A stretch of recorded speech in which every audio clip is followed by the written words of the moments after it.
গাড়ির ধাক্কায় মৃত্যু হলো এক সাইকেল আরোহীর।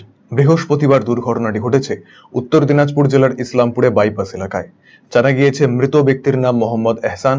তার বাড়ি ইসলামপুরের বলঞ্চা ইয়ালুয়াবাড়ি এলাকায়।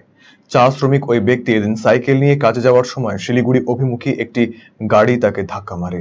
জখম ওই ব্যক্তিকে ইসলামপুর মহকুমা আদালতে নিয়ে আসা হলে চিকিৎসকেরা তাকে মৃত বলে জানায়। দ্রুত গতিতে থাকার দরুন এই দুর্ঘটনা চালক মদ্যপ অবস্থায় ছিল বলে অভিযোগ পরিজনদের।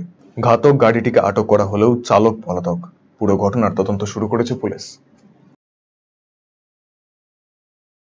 আমরা 9টা, 8:30, 9:15 দিকে খবর পেলাম যে ও সাইড দিয়ে সাইকেল নিয়ে যাচ্ছিল রামগঞ্জের টি ফ্যাক্টরিতে।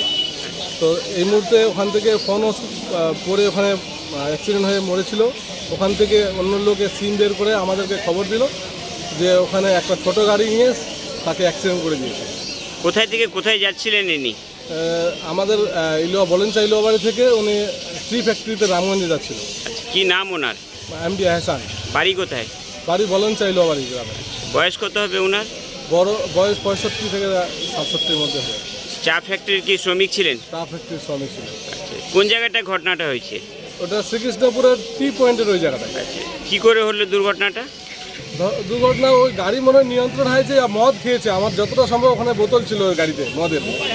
ড্রাইভারের ওখানে মদের বোতল রাখা ছিল। 4 চাকা ছোট গাড়ি ছিল? ছোট গাড়ি 4 চাকা ছিল। আচ্ছা, গাড়িটা কোন দিক থেকে কোন দিকে যাচ্ছিল? ওটা ইসলামপুর থেকে ওই রামগঞ্জের সাইডে যাচ্ছিল, হাই রোড।